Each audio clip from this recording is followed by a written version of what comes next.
بسم اللہ الرحمن الرحیم والصلاة والسلام علی اشرف الانبیاء والمرسلین محمد وآلہ وصحبہ اجمعین۔ آج ہماری علم النحو کی دوسری کلاس ہے۔ الحمدللہ آپ حضرات نے پہلی کلاس کے بارے میں بہت اچھے تاثرات کا اظہار کیا اور اپنی دعاؤں سے نوازا۔ اللہ تعالیٰ آپ کو جزائے خیر عطا فرمائے۔ گزشتہ کلاس میں ہم نے پڑھا تھا کہ لفظ کس کو کہتے ہیں، پھر لفظ کی دو قسمیں ہم نے پڑھی تھی، موضوع، محمل۔ پھر ان میں سے لفظ موضوع کی ہم نے دو قسمیں پڑھی تھی، مفرد اور مرکب۔ آج کے سبق میں ہم اس کی مزید اقسام پڑھیں گے، اس کی مزید کلاسیفیکیشن پڑھیں گے کہ مفرد کی تین اقسام ہیں: اسم، فعل، حرف۔ اسم، فعل اور حرف۔ آئیے اب ان کے کانسیپٹ کو، ان کی ڈیفینیشنز کو، ان کی ایگزامپلز کو سمجھنے کی کوشش کرتے ہیں۔ تھوڑا پہلے اس کا کنسیپٹ سمجھ لیتے ہیں۔ یہ دیکھیے آپ کے سامنے دو الفاظ لکھے ہوئے، کا ہے، کا ہے۔ مجھے بتائیے اس کا کوئی مطلب سمجھ میں آیا کہ میں اس سے کیا کہنا چاہ رہا ہوں؟ نہیں سمجھ میں آیا، لیکن ابھی اس کا مطلب سمجھ میں آئے گا ہمیں۔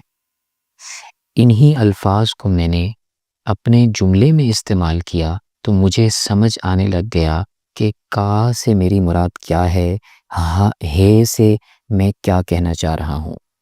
یعنی ہمیں یہاں سے ایک کنسیپٹ سمجھ میں آیا کہ اردو میں کچھ الفاظ ایسے ہوتے ہیں کہ اگر وہ اکیلے کہیں پر لکھے ہوئے ہوں تو ان کا مطلب کیا ہے ہمیں سمجھ نہیں آتا، اسے کہنا کیا چاہ رہا ہے کوئی آدمی ہمیں سمجھ میں نہیں آتا۔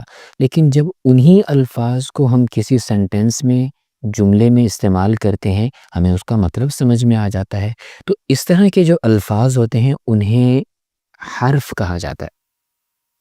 عربی میں بھی اس طرح کے الفاظ ہوتے ہیں، بالکل سیم ان کا بھی یہی کنسیپٹ ہے کہ وہ الفاظ ایسے ہوتے ہیں کہ کہیں پر اکیلے لکھے ہوئے ہونا ہمیں ان کا مطلب سمجھ نہیں آتا، پتہ نہیں اس سے کیا کہنا چاہ رہے ہیں۔ مثال کے طور پر عربی کا ایک لفظ ہے فی، اس کا ترجمہ ہوتا ہے میں۔ اب میں، اس سے میری کیا مراد ہے کوئی سمجھ نہیں آ رہی۔ من، اس کا ترجمہ ہوتا ہے سے۔ من سے میری کیا مراد ہے کوئی سمجھ نہیں آ رہی۔ الا، اس کا ترجمہ ہوتا ہے تک، اس سے میری کیا مراد ہے کوئی سمجھ نہیں آ رہی۔ لیکن انہی حروف کو جب ہم جملوں کے اندر مکس کر کے یوز کریں گے ہمیں ان کی مراد سمجھ آنے لگ جائے گی، ہمیں اس سے کیا کہنا چاہ رہے ہیں وہ سمجھ میں آنے لگ جائے گا۔ مثال کے طور پر زید فی البیت، زید گھر میں ہے۔ اب ہمیں سمجھ میں آ گیا کہ یہ فی کا کیا کام ہے، فی سے ہم کیا کہنا چاہ رہے ہیں۔ خرج من البیت الی المسجد، وہ گھر سے نکلا مسجد تک۔ تو اب ہمیں یہ سمجھ میں آ گیا کہ من اور الا سے ہم کیا کہنا چاہ رہے ہیں۔ ابھی کسی حرف کے کنسیپٹ کو اگر دوسرے انداز میں سمجھیں تو ہم یوں کہہ سکتے ہیں، یہ جو حرف ہوتا ہے یہ اپنا معنی تو نہیں بتاتا، لیکن جو اسم اور فعل ہوتا ہے نا یہ ان کو کنیکٹ کرتا ہے۔ جیسے ہمارے کپڑے ہوتے ہیں نا، اگر صرف ہمارے پاس کپڑا ہی کپڑا ہو تو اس سے ہم اپنی قمیض نہیں بنا سکتے، ہم اس میں دھاگا یوز کرتے ہیں کپڑے کے دو پیسز کو جوڑنے کے لیے۔ تو دھاگا اٹس سیلف اس کا کوئی، اس کو لباس نہیں کہا جاتا، اس سے کوئی فائدہ خاطر خواہ نہیں اٹھایا جا سکتا، لیکن وہ کپڑے کو جوڑنے کے کام آتا ہے۔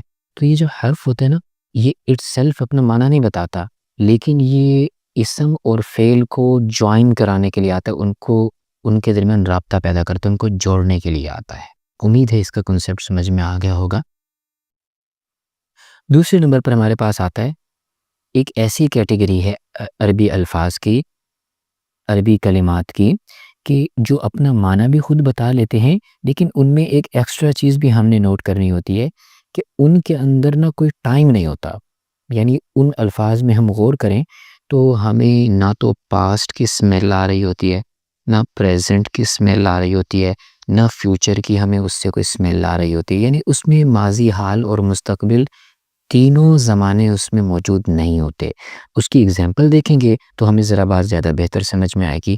مثال کے طور پر خالدن، یہ ایک نام ہے، اس میں جب جو ہی میں لفظ خالد بولوں گا اس سے میری کیا مراد ہے فوراً آپ کے دماغ میں ایک نقشہ آ جائے گا۔ میں اسے تھوڑی ایک اور مشہور اگزامپل بولتا ہوں، میں کہتا ہوں شہباز شریف۔ دیکھیں آپ کے ذہن میں ایک نقشہ بنا نا، یہ جو نقشہ بنتا ہے نا، اس کو کہتے ہیں کہ لفظ اپنا معنی خود بتا رہا ہے۔ میں کوئی سیاسی باتیں نہیں کر رہا، بات سمجھانے کے لیے ایک اور مثال بھی دے دیتا ہوں۔ عمران خان، اب دیکھیں آپ کے ذہن میں فوراً ایک نقشہ بنا، تو یہ اسی کو اسم کہتے ہیں کہ یہ اٹ سیلف اپنا معنی بتا لیتا ہے۔ آپ کو آگے پیچھے جانے کی ضرورت نہیں ہوتی، فوراً آپ کی کھوپڑی میں ایک تصویر، آپ کے دماغ میں، آپ کے ذہن میں ایک پکچر بن جاتی ہے کسی چیز کی۔ تو یہ ایسے لفظ کو اسم کہتے ہیں۔ اسم کی ہم نے ایک کوالٹی اور بھی پڑھی کہ اس میں ٹائم کا کوئی تذکرہ نہیں ہوتا۔ دیکھیں میں نے کہا شہباز شریف، اس میں کوئی زمانہ ہے؟ نہیں۔ میں نے کچھ بھی نہیں کہا شہباز شریف تھا، ہے، ہوگا یا نہیں ہوگا، کچھ بھی نہیں۔ اس میں ٹائم کا کوئی تذکرہ نہیں۔ اسی طریقے سے کتاب، جیسے ہی لفظ کتاب بولا جائے گا، آپ کے مائنڈ میں ایک چیز آ جائے گی، ایک پکچر بنے گی کہ کوئی چیز ہوتی ہے جس کے دو گتے ہوتے ہیں، اس میں پیجز ہوتے ہیں، اس میں لکھائی کی ہوئی ہوتی ہے، اس میں اچھی اچھی چیزیں باتیں ہوتی ہیں۔ تو دیکھیے پکچر بنی ہے۔ تو لفظ کتاب نے اٹ سیلف اپنا معنی بتایا، اور اس کے اندر کسی ٹائم کا تذکرہ بھی موجود نہیں ہے۔ البیت، یہ گھر کو کہتے ہیں۔ البیت، جیسے میں نے کہا نا، اردو میں کہوں گا نا گھر، فوراً ہمارے ذہن کے اندر ایک نقشہ آ جائے گا، 4 دیواریں ہیں، اس میں کمرہ، اس میں چھت، اور خاص طور پر اگر جو ہمارے ہاسٹل کے طلباء ہوتے ہیں ان کو تو گھر کی زیادہ یاد آنے لگ جاتی ہے۔ تو بہرحال فوراً ہی ہمارے ذہن میں ایک نقشہ بنتا ہے۔ تو خلاصہ یہ ہوا کہ اسم ایک ایسی چیز ہے، اپنا معنی خود بتا لیتے ہیں، اور اس میں زمانے کا کوئی عمل دخل نہیں ہوتا۔ تیسری چیز پہ، یہ بھی ایک ایسا لفظ ہوتا ہے، ایسا کلمہ ہوتا ہے، ایسا مفرد ہوتا ہے کہ اپنا معنی یہ بھی خود بتا لیتا ہے۔ اس کو اپنے معنی کو بتانے کے لیے کسی بے ساکھی کی ضرورت نہیں ہوتی، کسی ہمسائے کی ضرورت نہیں ہوتی۔ دیکھیں، حرف کو اپنا معنی بتانے کے لیے ہمسائے کی ضرورت ہے، اسے اور اسے کسی ہمسائے کی ضرورت نہیں، یہ خود مختار ہیں۔ لیکن اس میں ایک ایکسٹرا چیز یہ ہوتی ہے کہ اس میں کوئی نہ کوئی زمانے کا تذکرہ موجود ہوگا، اس میں ٹائم کا تذکرہ موجود ہوگا۔ فور ایگزامپل، کتابہ، اس کا ترجمہ اس نے لکھا تھا، لیکن اس میں زمانے کا تذکرہ آ گیا تھا، ایک بات۔ دوسری بات یہ ہے کہ کتابہ کا ترجمہ کرنے کے لیے ہمیں کوئی فوج نہیں بلوانی پڑی الفاظ کی کہ الفاظ سے کہیں ذرا ہماری ہیلپ کریں، ہم نے اس لفظ کا ترجمہ کرنا ہے۔ نہیں، ایسی ہمیں ان سے کوئی ہیلپ نہیں مانگنی پڑی، بلکہ اس لفظ میں سے ہی ہم نے خود مطلب نکال لیا اس کا۔ ایک اور اس کی اگزامپل دیکھیے، یکتبو، وہ لکھتا ہے یا لکھے گا، لیکن اس کے اندر ہے پریزنٹ آیا ہے، یا گا فیوچر آیا ہے، موجودہ زمانہ یا آئندہ زمانہ آیا ہے۔ تو اس لفظ نے بھی اپنا معنی خود بتا لیا ہے، اور اس کے ساتھ ساتھ اس کے اندر زمانے کا تذکرہ بھی موجود ہے۔ آئیے اب ان میں سے ہر ایک کی تھوڑی تھوڑی اور تفصیل بھی پڑھتے ہیں۔ اسم کے بارے میں سب سے پہلے تو اس کی ڈیفینیشن ہے جو ہم پڑھ چکے ہیں۔ اسم کی آپ یہ 3 نشانیاں ذہن نشین کر لیجئے، آپ کی بہت بڑی پریشانی آسانی میں تبدیل ہو جائے گی، بہت بڑی پریشانی آسانی میں تبدیل ہو جائے گی۔ اور یاد رکھیے گا کہ آگے کی باتوں میں ہمیں اس چیز نے بہت کام دینا ہے۔ اسم کی کم از کم یہ 3 بنیادی نشانیاں ہیں۔ کسی لفظ کے شروع میں آپ کو الف لام نظر آ جائے، آپ نے آنکھیں بند کر کے کہہ دینا کہ یہ اسم ہے۔ یا کسی لفظ کے آخر میں تنوین آ جائے، تنوین مین 2 زبر 2 زیر 2 پیش، یعنی فتحتین، کسرتین اور ضمتین جسے کہتے ہیں، اگر کسی لفظ کے آخر میں یہ آ جائیں، اس کا بھی یہی مطلب ہے کہ وہ لفظ اسم ہے۔ ہمیں ترجمہ آتا ہو یا نہ آتا ہو، ہم نے شروع میں الف لام دیکھا تب بھی ہم ڈیسائیڈ کر سکتے ہیں کہ یہ اسم ہے، آخر میں ہمیں تنوین نظر آئی تب بھی ہم ڈیسائیڈ کر سکتے ہیں کہ یہ اسم ہے۔ نمبر 3، اگر کسی شخص، چیز یا جگہ کا نام ہو، وہ بھی اسم ہوگا۔ آئیے اب ان ایگزامپلس کے ذریعے سے ہم اپنی کچھ مثالیں حل کرتے ہیں۔ الکتاب، 1 منٹ کے لیے امیجن کر لیجئے کہ مجھے اس کا ترجمہ نہیں آتا، لیکن میں اس کی سٹارٹنگ میں دیکھا تو مجھے الف لام نظر آیا، تو میں فیصلہ کر سکتا ہوں کہ یہ اسم ہے، کنفرم بات ہے کہ یہ اسم ہے۔ بیتن، یہ اس لفظ کو دیکھیے، بیتن، 1 منٹ کے لیے امیجن کر لیجئے کہ مجھے اس کا ترجمہ نہیں آتا، لیکن پھر بھی میں اس کی شیپ کو دیکھ کر اندازہ لگا سکتا ہوں کہ یہ اسم ہے، کیونکہ اس کے آخر میں تنوین آ رہی ہے۔ اسی طریقے سے باقی کتابیں، یہ جگہ کا نام ہے مدرستوں، ٹھیک ہے، قلم کسی چیز کا نام ہے، تو اس طریقے سے ہم اندازہ لگا سکتے ہیں کہ اسم کس کو کہتے ہیں۔ آئیے اب ہم فعل کے بارے میں تھوڑی سی اور تفصیل پڑھتے ہیں۔ اس کی ڈیفینیشن تو ہم پڑھ چکے ہیں۔ فعل کے بارے میں ایک چیز میں آپ کو واضح کرتا چلوں کہ ہم علم و صرف کی جو گردانیں پڑھ رہے ہیں نا، وہ صرف اسی فعل کی پہچان کی خاطر پڑھ رہے ہیں کہ ہمیں اس کی پہچان ہو سکے۔ اصل پہچان ہمیں ان گردانوں سے ہوگی، تو وہاں پر آپ کو جو باتیں بتائی جا رہی ہیں ان کو بہت سیریس لے کر تیار کرنے کی کوشش کیجیے۔ ایک دوسری نشانی بھی ہے اس میں، اگر کہیں پر آپ کو ترجمہ بھی کوئی لکھ کر دے دے تو پھر آپ پہچان کر سکتے ہیں کہ یہ جو فعل ہوتا ہے نا، اس میں دو چیزیں پائی جاتی ہیں، ایکشن پلس ٹائم۔ اس میں کوئی کام ہو رہا ہوگا اور اس میں ٹائم کا تذکرہ بھی ہوگا، ایکشن پلس ٹائم۔ تو کسی ترجمے میں آپ کو یہ دونوں چیزیں نظر آئیں تو آپ اندازہ لگا سکتے ہیں کہ یہ فعل ہے۔ باقی میں نے جیسے عرض کیا، اس کا صحیح پتہ انہیں کردانوں سے ہی چلے گا۔ وہاں پر جو نشانیاں بتائی گئی ہیں کہ شروع میں زبر آخر میں زبر ہو تو یہ پاسٹ کو ریپریزنٹ کر رہا ہے، تو ہم نے وہاں سے پہچان کر کے ڈیسائیڈ کرنا ہے کہ یہ فعل ہے یا نہیں۔ امید ہے آپ کو یہ بات بھی سمجھ میں آ گئی ہوگی۔ ابھی دیکھیں یہ ساری فعل کی ایگزامپل لکھی ہیں، ان میں زمانہ موجود ہے، ان تین میں پاسٹ کا زمانہ موجود ہے۔ مثال کے طور پر میرے سامنے یہ لفظ آیا سجدہ، اب میں علم الصرف کے بیس پر چیک کرنا چاہتا ہوں کہ شروع میں بھی زبر آخر میں بھی زبر، اس کا مطلب ہے یہ پاسٹ کو ریپریزنٹ کر رہا ہے، اور پاسٹ میں بھی یہ بتا رہے کہ یہ کام کسی ایک نے کیا تھا، تو ترجمہ اس کا ہوگا اس نے سجدہ کیا تھا۔ اب دیکھیں مجھے اندازہ ہو گیا کہ یہ فعل ہے۔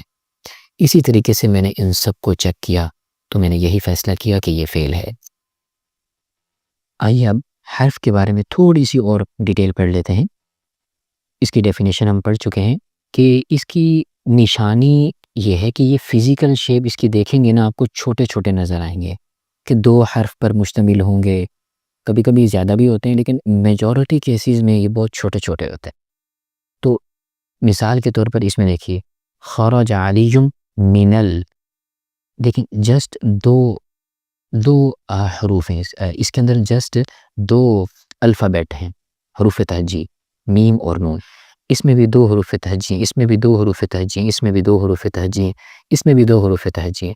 تو یہ حرف جو ہوتا ہے یہ دیکھنے میں تھوڑا چھوٹا چھوٹا ہوتا ہے، اور ایک بات یہ بھی ہے کہ یہ جو حرف ہوتا ہے نا، اس کی کوئی بہت بڑی کوانٹٹی نہیں ہے، لہٰذا ہم ایک 2-3 چیپٹر پڑھیں گے، اس میں ان کی پوری کاؤنٹنگ ہمیں لکھ کر وہ دکھا دیں گے آخر میں۔ تو یہ چند دن آپ پریکٹس کریں گے تو آپ کو یہ چیز سمجھ میں آ جائے گی کہ کون سا حرف ہے۔ آخر میں ہم دیکھتے ہیں کہ ہماری آج کی پریکٹس کیا ہے۔ یاد رکھیں کہ یہ ہمارے سبق کا مکھن اور خلاصہ ہے، اس کو جب تک ہم نہیں کریں گے سوال ہی پیدا نہیں ہوتا کہ ہم آگے کے اسباق میں کمفرٹیبل رہ سکیں۔ ان کو ضرور سالو کرنا ہے۔